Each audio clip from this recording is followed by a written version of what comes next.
മിശിഹായ്ക്ക് സ്തുതിയായിരിക്കട്ടെ. ഞാൻ brother Shaiju Adappally, Ernakulam saint Mary's പെയർ മെഷിൽ നിന്ന്. മോണ്ടി തെസ്റ്റ് പെസഹ വ്യാഴാഴ്ചയാണ് ഇങ്ങനെ ഒരു വീഡിയോ ചെയ്യുന്നത്. അതായത് പാദക്ഷാലന കർമ്മത്തിൽ ഉപയോഗിക്കുന്ന ആദ്യത്തെ പ്രമാണിതത്തിലെ ആൻറ്റിഫോണ ഒരു പുതിയ കൽപ്പന ഞാൻ തരുന്നു. എന്ത് കൽപ്പനയാണ് തരുന്നത്? യോഹന്നാൻ്റെ സുവിശേഷത്തിലെ 13-ാം അധ്യായത്തിൽ 35-ാമത്തെ വാക്യം, നിങ്ങൾ പരസ്പരം സ്നേഹിക്കുവിൻ, ഞാൻ നിങ്ങളെ സ്നേഹിച്ചതുപോലെ നിങ്ങളും പരസ്പരം സ്നേഹിക്കുവിൻ. നിങ്ങൾക്ക് പരസ്പരം സ്നേഹമുണ്ടെങ്കിൽ നിങ്ങൾ എൻ്റെ ശിഷ്യന്മാരാണ് എന്ന് അതുമൂലം എല്ലാവരും അറിയും. അടിമകൾ ചെയ്തുകൊണ്ടിരുന്ന ആ ഒരു ജോലിയാണ് പാദക്ഷാലന കർമ്മം, കാല് കഴുകുക. വിരുന്നുകാർ വീട്ടിലേക്ക് വരുമ്പോൾ വീട്ടിൽ അടിമകൾ വന്ന് പൊടിയും മണ്ണും കല്ലും എല്ലാം നിറഞ്ഞ വഴികളായിരുന്നു അവർക്കുണ്ടായിരുന്നത്. അപ്പോൾ ഈജിപ്തിലെ അവസ്ഥ ആ പാദക്ഷാലന കർമ്മം ഇതാ അടിമ ചെയ്യുന്ന ജോലി ഗുരുവായ യേശു ശിഷ്യന്മാരുടെ പാദങ്ങൾ കഴുകിക്കൊണ്ടൊരു മാതൃക കാണിക്കുകയാണ്. എന്തിനാ? നിങ്ങളും ഇതുപോലെ സ്നേഹിക്കും, നിങ്ങളും ഇതുപോലെ ചെയ്യും. പത്രോസ് കയറി തടസ്സം പറയുന്നുണ്ട്. അപ്പോൾ അങ്ങനെ ചെയ്യരുത്, അല്ലെങ്കിൽ ഒരിക്കലും പാടില്ല. അപ്പോൾ ഈശോ പറയുന്നത് എന്താണ്? അങ്ങനെയാണെങ്കിൽ നിനക്ക് എന്നിൽ പങ്കില്ല. അപ്പോൾ പത്രോസ് പറയുന്നു, എന്നാൽ എന്നെ മൊത്തത്തിൽ കഴുകണമേ. അപ്പോൾ കുളി കഴിഞ്ഞവൻ്റെ പാദങ്ങൾ മാത്രം കഴുകിയാൽ മതിയെന്ന്, അധികം ആർഭാടം കാണിക്കേണ്ടെന്ന് പറയും. അപ്പോൾ ഈശോ ഇങ്ങനെ ഈ സംഹാരദൂതം കടന്നുപോയ പഴയ നിയമത്തിലെ കടന്നുപോയി ഈജിപ്തിലെ അടിമത്തത്തിൽ നിന്ന് ഈജിപ്തുകാരുടെ ആദിജാതന്മാർ വധിക്കപ്പെടുകയും ഇസ്രായേൽ ജനത അവിടെ നിന്ന് അടിമത്തത്തിൽ നിന്ന് മോചനം തേടുകയും ചെയ്തു. അപ്പോൾ അവരോട് പെസഹാപ്പം ഭക്ഷിക്കുവാനും അതുപോലെ കുഞ്ഞാടിനെ കൊന്നു കുഞ്ഞാടിൻ്റെ രക്തം കടലക്കാലുകളിൽ തളിച്ച് ആ അടയാളം നോക്കിയാണ് ഈ സംഹാരദൂതൻ ആ രാത്രിയിൽ ഈജിപ്തുകാരുടെ ഭവനങ്ങളിൽ കടന്ന് വിധി നടപ്പാക്കുന്നത്.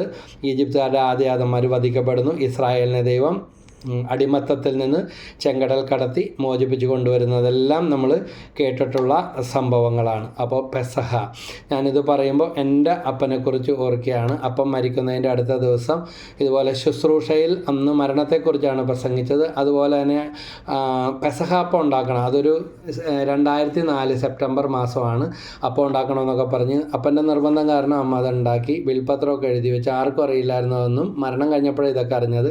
അങ്ങനെ ഒരു മാണ് നടന്നുകൊണ്ടിരുന്നത്. മരണത്തെക്കുറിച്ച് നല്ല ഉൾക്കാഴ്ച ഉണ്ടായിരുന്നു. അന്നും കൂടെ വിശുദ്ധ കുർബാന സ്വീകരിച്ചു.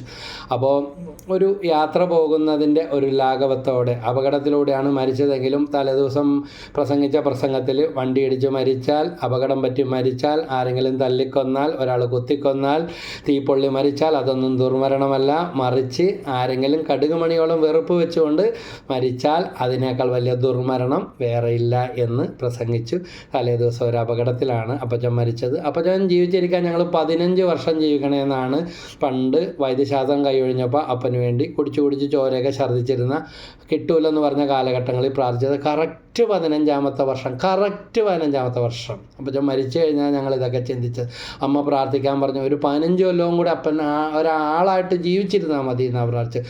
വെറും ആളായിട്ടല്ല, നിങ്ങൾ എന്നെ കണ്ടു പഠിക്ക് എന്ന് പറയാൻ കഴിവുള്ള ഒരു പുതിയ മനുഷ്യനായിട്ട് തൻ്റെ ജീവിതകാലം വിശ്രമമില്ലാതെ അനേക ആത്മാക്കളെ ഈശോയ്ക്ക് വേണ്ടി നേടി, അനേകം തകർന്ന ബന്ധങ്ങളെ വിളക്കി ചേർത്തു, അനേകം വിവാഹ തകർച്ചകളിൽ പ്രശ്നങ്ങളിലൊക്കെ ഇടപെട്ടു, ഡിവോഴ്സ് കേസുകൾ പോലും പിൻവലിപ്പിച്ചു. അങ്ങനെ ഒത്തിരി കുടുംബങ്ങൾക്ക് നല്ല മാതൃകയും സ്നേഹവും സൽപ്രവൃത്തികളും കൊണ്ട് ദൈവത്തിലേക്ക് അടുപ്പിച്ചു. അപ്പോൾ നമ്മൾ ഇന്ന് ഈ പെസഹ തിരുനാളിനെ കുറിച്ചുള്ള ഓർമ്മകളിലൂടെ കടന്നു പോകുമ്പോൾ നമ്മുടെ ജീവിതത്തിലും എല്ലാ മേധാവിത്വ മനോഭാവങ്ങളിൽ നിന്നും ഓരോ ഭാര്യയും ഓരോ ഭർത്താവും ഓരോ മക്കളും താഴെ ഇറങ്ങാനും യേശുനാഥൻ കാണിച്ചു തന്ന ആ എളിമയുടെ മാതൃക, ആ ശുശ്രൂഷ മനോഭാവം ജോലിസ്ഥലത്തായാലും വീട്ടിലായാലും നമ്മൾ ചെയ്യുന്ന ഓരോ കാര്യങ്ങളിലും പുലർത്തുവാൻ ദൈവം നമുക്ക് ഇടവരുത്തട്ടെ.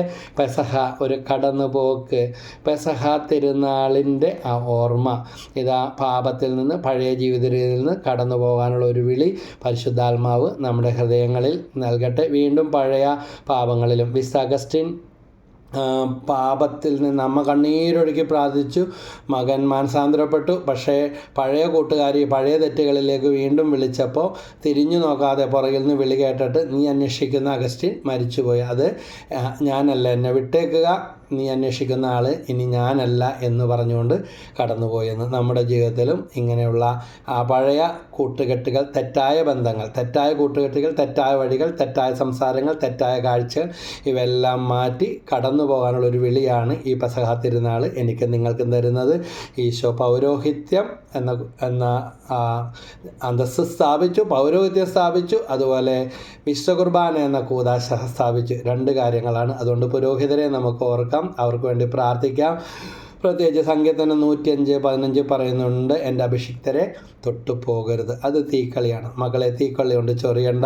അച്ഛനും കന്യാസ്ത്രീയും അവരവരുടെ വഴിക്ക് വിട്ടേക്ക്. നമുക്ക് ഒത്തിരി മക്കളുണ്ടല്ലോ, 1, 2, 3 ചിലപ്പോൾ അതിലും അധികം ഉണ്ടാവും. ഒരെണ്ണത്തിനെ പോലും ആക്കാൻ പറ്റിയിട്ടുണ്ടെങ്കിൽ ദൈവത്തിന് നന്ദി പറയും. പറ്റുന്നില്ല എങ്കിൽ ഈ പരിപാടിക്ക് നിൽക്കല്ലേ. അതുകൊണ്ട് നമ്മുടെ മക്കളിൽ ഒരാളാണ് എന്തെങ്കിലും കുറവുകളുള്ളെങ്കിൽ അവരെ നമ്മൾ കരുവാരിത്തേക്കാൻ നോക്കുക, എങ്ങനെ അവരെ രക്ഷിക്കാൻ നോക്കും. അതുപോലെ അച്ഛനും കന്യാസ്ത്രീയും എല്ലാം നമ്മുടെ സഹോദരങ്ങളാണ്, നമ്മുടെ മക്കളാണ്. അവർക്ക് വേണ്ടി പ്രാർത്ഥിക്കാം. വിവാഹ ജീവിത അന്തസ്സിലൂടെയാണ് അച്ഛനും കന്യാസ്ത്രീക്ക് എല്ലാം ജന്മം കൊടുക്കുന്നത്. അച്ഛനും കന്യാസ്ത്രീയായിട്ട് ജനിക്കുകയല്ല, അവരെ നമ്മൾ വളർത്തുകയും പരിപാലിക്കുകയും അന്തസ്സിലെത്തിക്കുകയാണ്. അപ്പോൾ ഈ ലോകത്തിൻ്റെതായ കുടുംബത്തിൻ്റെതായ കുറവുകളും പോരായ്മകളും നമ്മളിൽ ഉള്ളതുപോലെ ഈ മേഖലയിലെല്ലാം എത്തിച്ചേർന്നിട്ടുണ്ടാകാം. എൻ്റെ വിഴ, എൻ്റെ വലിയ വിഴ. അല്ലാതെ അച്ഛനെ കുറ്റം പറഞ്ഞുകൊണ്ടോ സഭേനെ കരുവാരി തേച്ചത് കൊണ്ടോ കുർബാനയ്ക്ക് വേണ്ടി തല്ലുപിടിച്ചത് കൊണ്ടൊന്നും ഇത് തീരത്തില്ല. പ്രയാസങ്ങളും പ്രശ്നങ്ങളും അഭിപ്രായ ഭിന്നതകളും മനുഷ്യൻ്റെ ഉത്ഭവം മുതലേ ഉണ്ട്. അത് ലോകാവസാനം വരെ ഉണ്ടാകും. അതുകൊണ്ട് അത് നോക്കി ആരും വിധിക്കുകയോ വിലയിരുത്തുകയോ ചെയ്യണ്ട. ഇതാ ഒരു പുരോഹിതനെ നമുക്ക് വേണ്ട കാര്യങ്ങൾക്ക് വേണം, അത് ദൈവം തന്നതാണ്.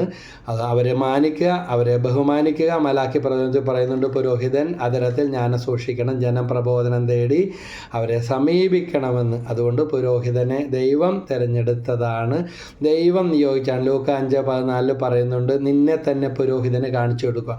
കുഷ്ഠരോഗിയെ സുഖപ്പെടുത്തിക്കൊണ്ട് യേശു പറയുന്നുണ്ട്, സന്തോഷമായി പോയിക്കോ, നീ രക്ഷപ്പെട്ടെന്നല്ല പറഞ്ഞത്, നീ പോയി നിന്നെ തന്നെ പുരോഹിതന് കാണിച്ചു കൊടുക്കുക. അതുകൊണ്ട് പുരോഹിതനെ നിയമിച്ചത് ദൈവമാണ്. ആ ദൈവത്തിനാണ് അവരുടെ മേലധികാരം. അവരെ വിധി പറയുകയോ കുറ്റപ്പെടുത്തുകയോ ചെയ്യരുത്.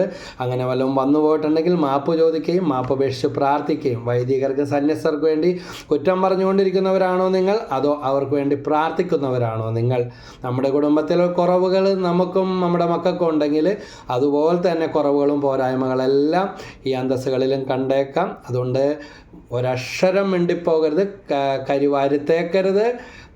മലന്ന് കടന്ന് തുപ്പിയാൽ എവിടെ വീഴും? മുഖത്ത് തന്നെ വീഴും. അതുകൊണ്ട് ഈ വൈദികർക്ക് വേണ്ടി, സിസ്റ്റേഴ്സിന് വേണ്ടി പ്രാർത്ഥിക്കുക. ലക്ഷക്കണക്കിന് വിശുദ്ധ കുർബാനകളാണ്, 5 ലക്ഷത്തിലധികം കുർബാനയാണ് ഒരു ദിവസം ലോകത്തിൽ അർപ്പിക്കപ്പെടുന്നത്.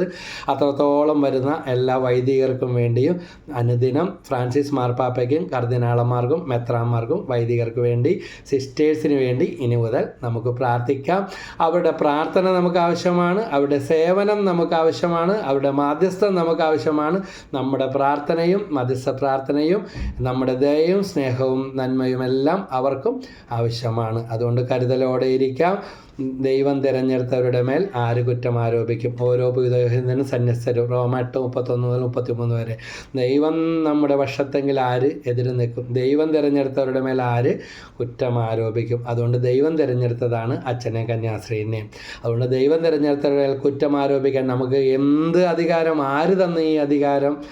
അപ്പോൾ അവർക്ക് വേണ്ടി പ്രാർത്ഥിക്കാം, വിശുദ്ധിയിൽ ജീവിക്കാം. ദൈവം എല്ലാവരെയും അനുഗ്രഹിക്കട്ടെ. ഈശോ മിശിഹായ്ക്ക് സ്തുതിയായിരിക്കട്ടെ.